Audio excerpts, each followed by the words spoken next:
Good evening, everybody. Welcome to the Ultimate Peak Performance Training tonight, which we will use as an opportunity to go much deeper into the subject that we've been looking at for a few weeks now, called flow and the flow state. Now, for those of you that are watching for the first time, you need to know that the really important decision to actually talk about this subject is really to help us look at ways that we can work smarter, ways that we can actually use very specific regions of the brain, practice developing these regions of the brain so that we can actually work in ways that maximize our time, our efficiency, and actually improve our general functioning in ways that sometimes we can't even imagine. There really is a way to optimize brainwave frequencies, and this has been an area of fascination really in neuroscience and in psychology, and a lot of success psychologists are looking at the ways to peak performance. Now, you need to know some basic building blocks. I'll cover it really quickly again. We have different brainwaves.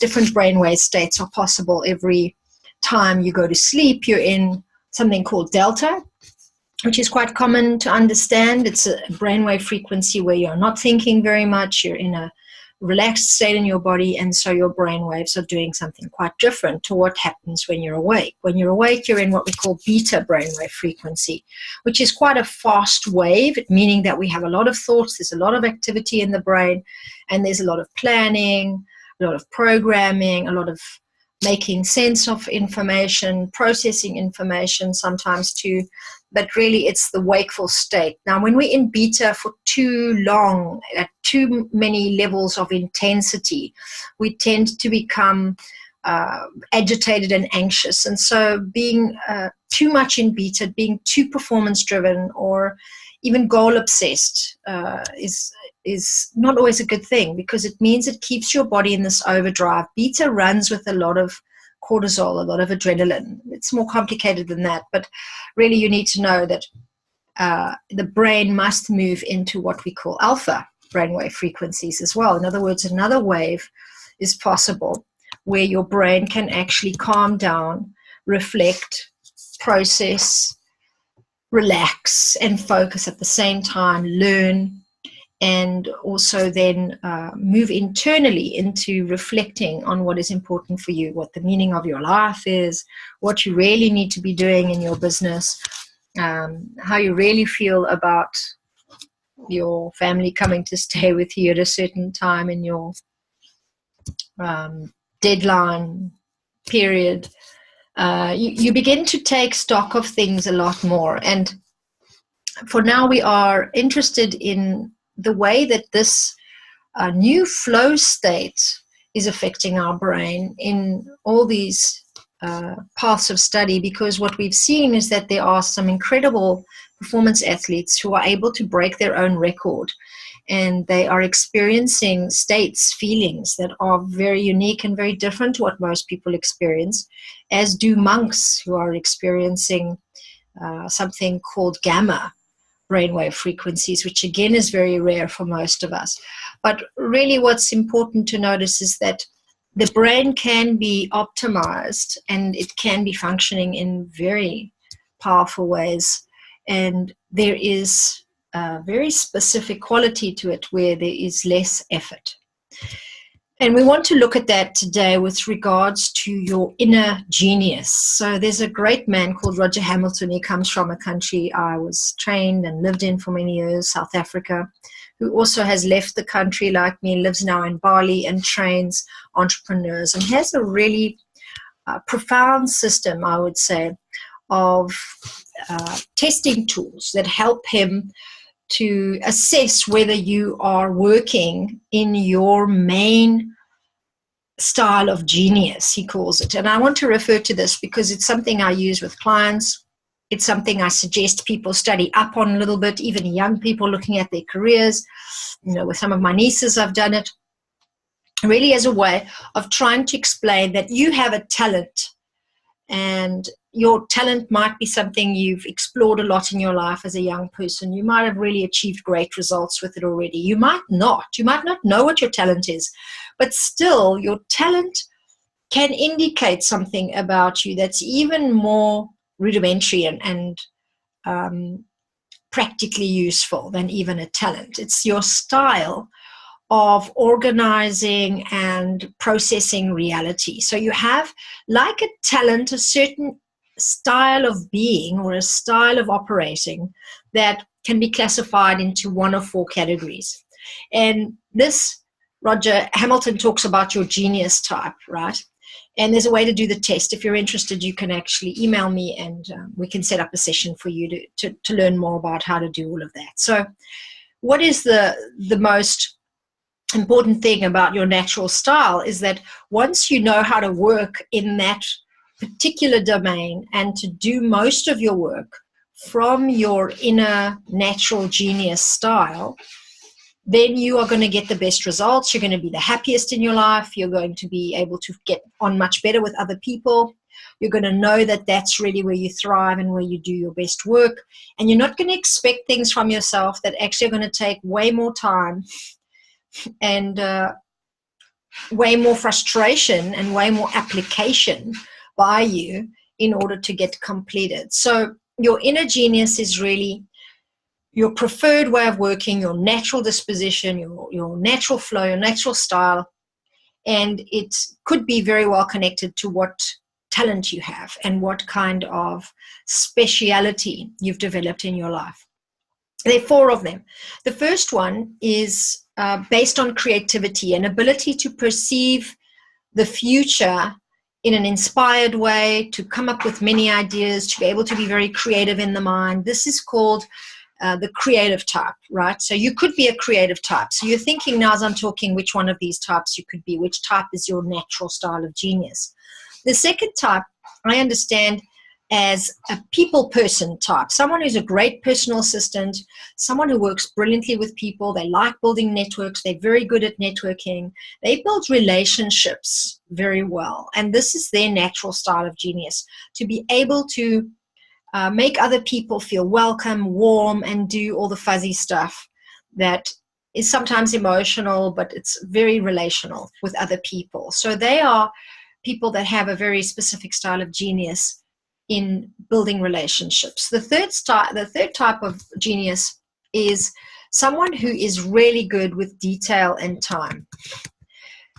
Now, there's a slight distinction in this. There is a person who is very good at organizing and putting together all kinds of systematic ways of understanding things, being able to collect, all kinds of information and organize it, systematize it, get very specific about how it should be done, the detail. These are very important building blocks because they are really the type of organizational information that's really needed in order to be effective when you implement an idea. So it's quite important for a detailed type person like this to know that that is their genius style and that is something that the other two types are not very good at. And so this kind of person is normally very good in their organizational ability. They organize information very, very well. You get then another kind of genius type, which is the one that is actually able to foresee the time factor better than anyone else. Someone who is actually sometimes an introvert who likes to work in a more integrated kind of way, not that creative, not very connected to people, not just about the detail, but someone that has quite a good overall flair for the whole thing, how it's all going to work, and how it's also going to be best placed through time.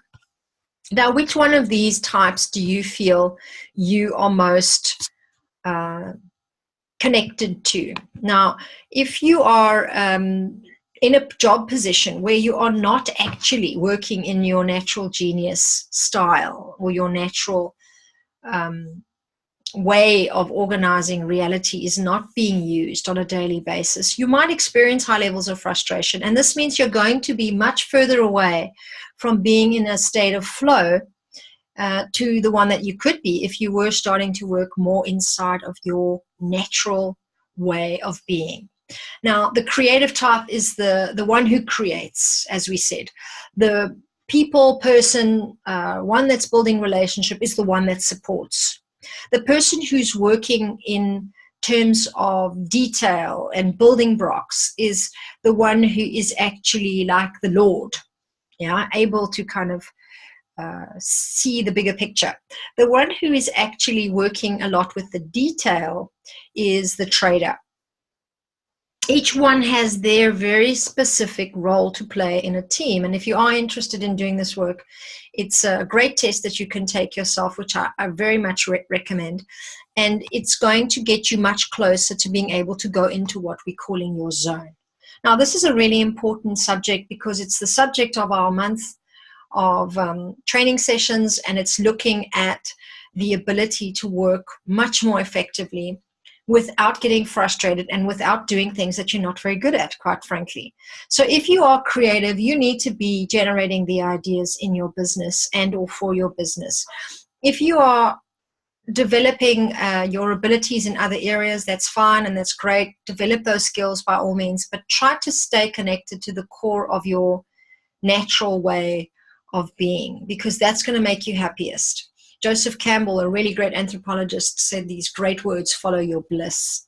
And I think he's been quoted probably more than anyone else that was ever an archaeologist, an anthropologist in life. And so he's a really interesting man to keep in mind, because he spoke unlike any of the psychologists, unlike any of the business-minded people. He was truly interested in looking at cultures across the board and what themes they all share. So he looked at the universal themes that we all have. And so it's true for all of us that when we know what we absolutely love, when we know what gives us bliss, we are likely to spend very much time doing that because it brings us so much joy and happiness.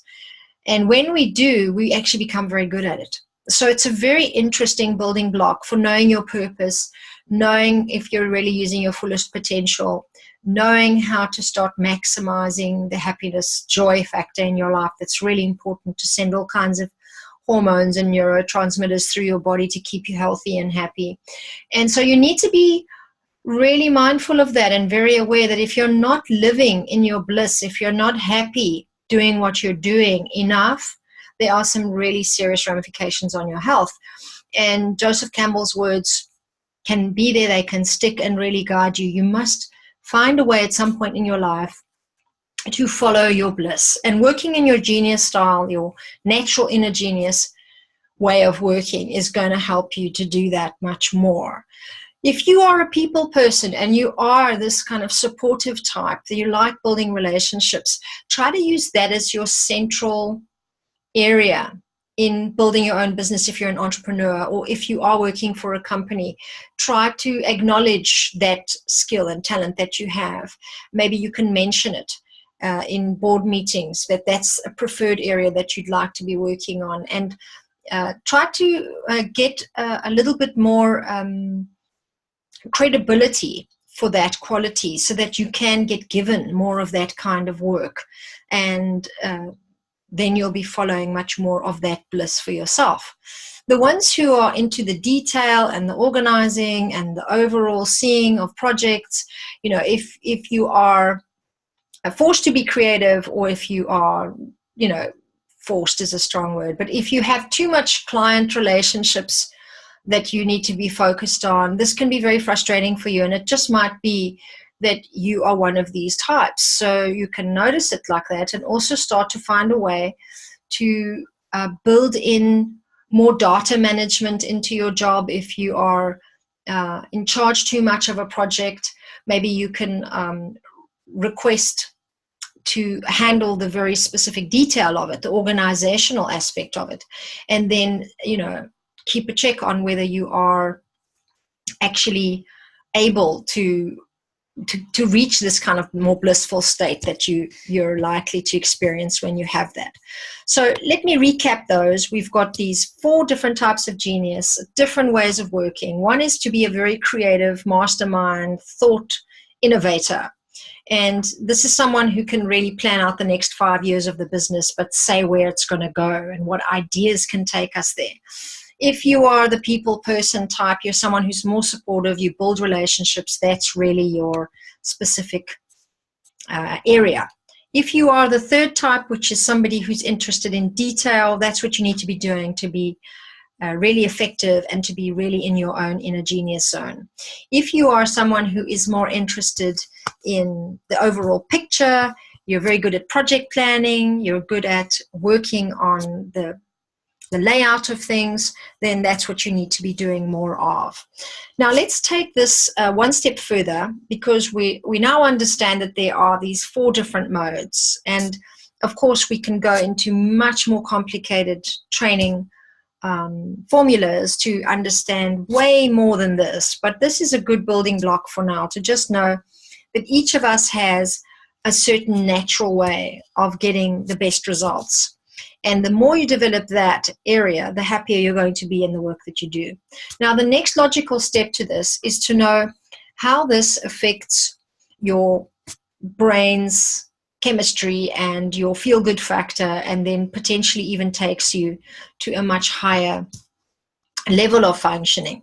Now, when you are living your bliss often enough, when you are in front of the style of work that you like doing, and if you are interacting with information in alignment with your natural genius, you are going to be much more effective in it. And this has a very powerful effect on your self-confidence.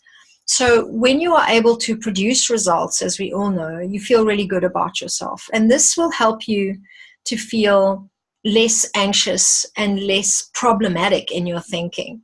And this already gives you a kind of benefit of being much less stressed. And the amount of time you need to get the results is often less, and the kind of intensity is not always less. It could be that you're very inspired, so you might have a lot of adrenaline to be doing the kind of work that you're doing. Like, let's say you're managing a conference, if you are the people supporter type, and you know your relationships with all the people are really important to you, making sure people are happy, you know, that the lunch is going well, that everyone is getting their training materials, that there's a way for the group to connect afterwards. Managing all of that can keep you very satisfied. It can still have a lot of adrenaline running in it, but you are at least feeling so appreciative and appreciated, because it's natural, it's flowing, and it's good for you to be in this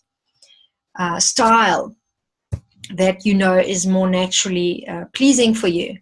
So your inspiration could be there, your adrenaline can still be up, but you are experiencing, you know, a lot of happy hormones to be doing that kind of work.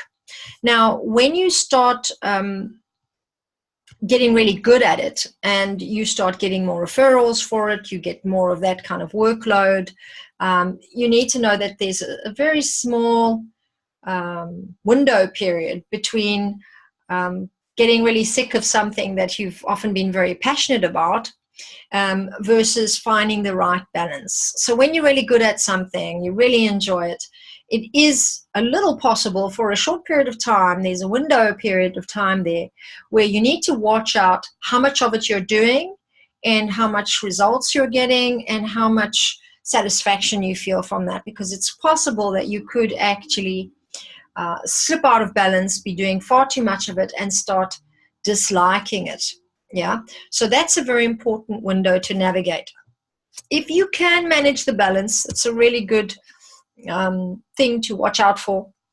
You want to be sure that you are doing enough to keep you blissful and happy, and when it starts to feel a little bit tedious, a little bit tiring, it's good to give it a break, yeah, so that you can keep this very pleasureful genius zone really active and really positive in your life. Now, another important area to think about is the way that your bliss and your state of flow can actually bring you very specific results that you cannot get from just your normal way of functioning. And this is where we get into the details of what the flow state really is. Now, flow is actually characterized by a very specific set of characteristics that are happening in the body unlike any other time in our lives. Now, there is a way of processing in flow states where you are actually able to process your emotion very quickly. You are able to break your own glass ceiling, we call it, and you are also managing very well to actually break your own records. Now, flow is a complex brainwave state that we still don't know very much about, but we have started to study it, and it has a very interesting ratio between arousal, anxiety, control, apathy, relaxation, boredom, and then flow. Okay, so you see all of those building blocks are necessary in our mental state. We go through many of those. You're on a project with an investor maybe, and you're trying to work out the best way for your client to get the best return. And so you have some worry in what you're proposing. You have some anxiety. You're also quite aroused in your adrenaline state because you're trying to come up with a certain solution. You're in control of certain data that you've got, of certain possibilities. You've seen them working in the past. You're also relaxed because this is your job. You know what you're doing. And you might be a bit bored because you're tired of doing another report or another assessment on the investment possibilities there. And you might be even a little apathetic at times, right? But when all of these are in a very specific arrangement, it is possible to actually reach a state of flow. Flow actually requires a direction and a structure to a task, so that we are actually involved in an activity where there is a very clear set of goals and a very clear way of seeing the progress in that activity that you're busy with. So it's very important that the job that you're busy doing is clear and it has immediate feedback, so you can see your results coming in as you're working on it. And this will help the person when they are going into a state of flow to actually be able to negotiate any changing demands that they need to be factoring into the whole process, so that they can be adjusting their performance at the same time. And flow can also only be reached when you are really confident in what you're doing. And this confidence that you have in your ability is able to help you complete the task. Now, when that's in its optimal kind of arrangement, right, there is this way for there to be a very good balance between the challenges that you have to accomplish, challenges in the task that you're busy with, and the ability to perceive your own skill. So, if you're thinking about this now in your own inner genius style, looking at how a music player or a musician or a jazz musician is a very good example of this, is able to perform live, then you know that there's also a really good way that they could be in a state of flow. Like they're watching the feedback of the crowd. They know they have a musical skill. They are experiencing their ability in a way that they haven't maybe before, and they start to go into what we call the zone. Now that zone is literally a set of neurochemicals that are pulsing around, and they also trigger very specific hormones and neurotransmitters in the brain, and they take the brain to a very unique state, which is called flow. So we're not just talking about a woohoo type idea here. We really are looking at a neuroscientifically proven state of mind. There are also a few ways that flow can be triggered by a social setting, and this state of flow, being in the zone, can also be electronically manipulated. Yeah. And there are also ways where creativity itself has been known to take people into states of flow. And there are very specific neurobiological factors. So if you are interested in knowing a little bit more about this, and if you want to learn ways to actually develop this brain ability to go into states of flow, it's very important that you start off, first of all, with what we call developing the neuroplasticity of the brain. Many of you know that dementia is on the increase, Alzheimer's on the increase, actually more prevalent in men than in women. Interesting little tip is that being married to a smart, intelligent woman is actually a really good way to eliminate some of the percentage of ending up with Alzheimer's or dementia, because it keeps the mind quite agile to be involved with intelligent communication, mental banter, conversation with a partner in life that is able to stimulate us mentally. So, and I say this as men having these kinds of partners, because the research is really on looking at how to lower, or what lowers, cardiovascular and very specific neurobiological conditions. And the research was done and showed some interesting results that actually if men are married to a woman that is intelligent, their tendency to develop degenerative brain disorders and conditions like dementia and Alzheimer's decreases significantly. Now, when you actually master this flow, right, when you are working your neuroplasticity and you are helping your brain to stay agile in the years where you're not having any problems with your mind, right, when you actually decide, I want to learn how to do this, not just so that I don't get dementia and Alzheimer's, because I want to reach this state of bliss. I want to be in the zone. I want to work much smarter for less time and get better results. I want to be able to increase my ability to, really break my own records, break through my limits, and really reach this state of flow. It's quite exciting to know that it's possible for us to be able to work in certain ways in life where we can actually reach a very specific peak state. And when you do, the hormones and neurotransmitters, as I said, are being fired off.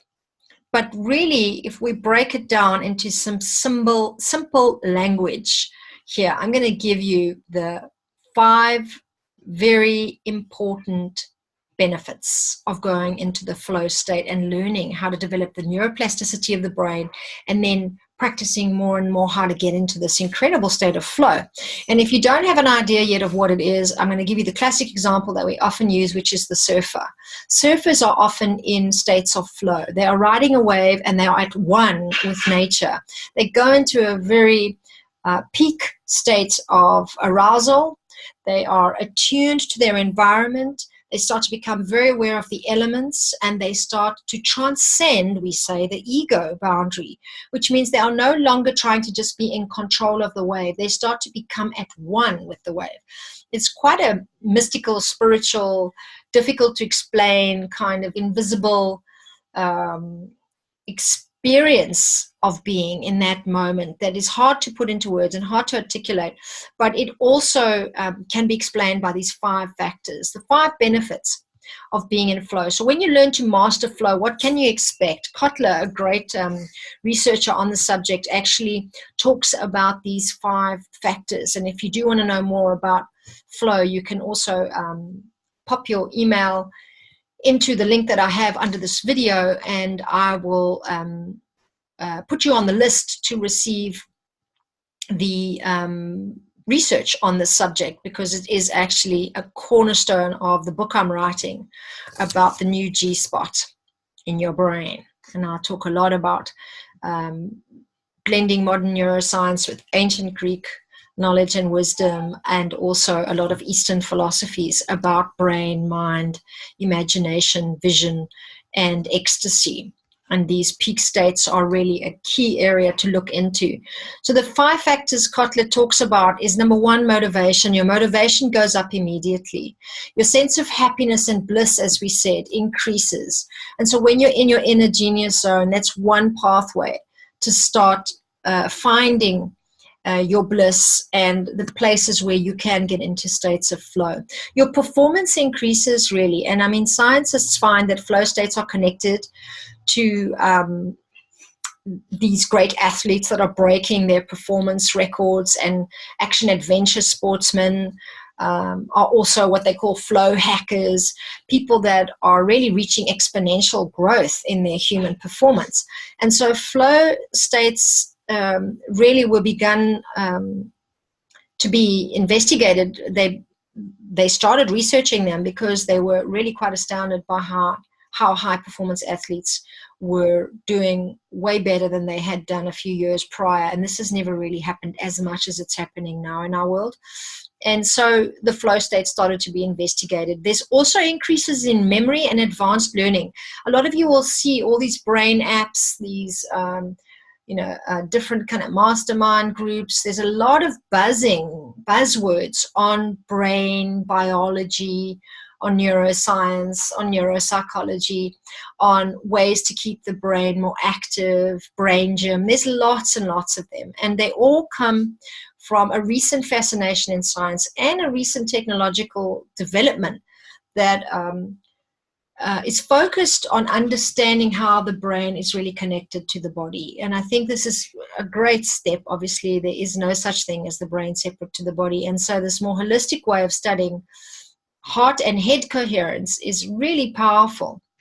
And when you reach these states of coherence, there is this synergy between the brain and body, and the whole organism, your whole being, is able to go into an advanced state of learning, of absorbing information, of being able to have great insight, of being able to remember things and put things in a very integrated, holistic kind of whole state of understanding, to comprehend information in very profound ways. And there really is increases in productivity as well. We are able to do way more. And in fact, the productivity increases so much. And McKinsey, another great researcher on the subject, actually did a 10-year study in business and has actually said that the productivity in the business arena can actually increase up to 500%.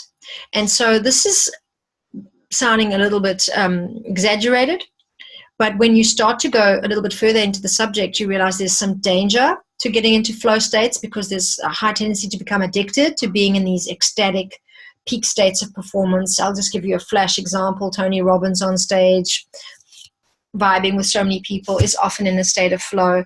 High performance athletes who are running marathons, and you're thinking, geez, I can't even run 1K without training.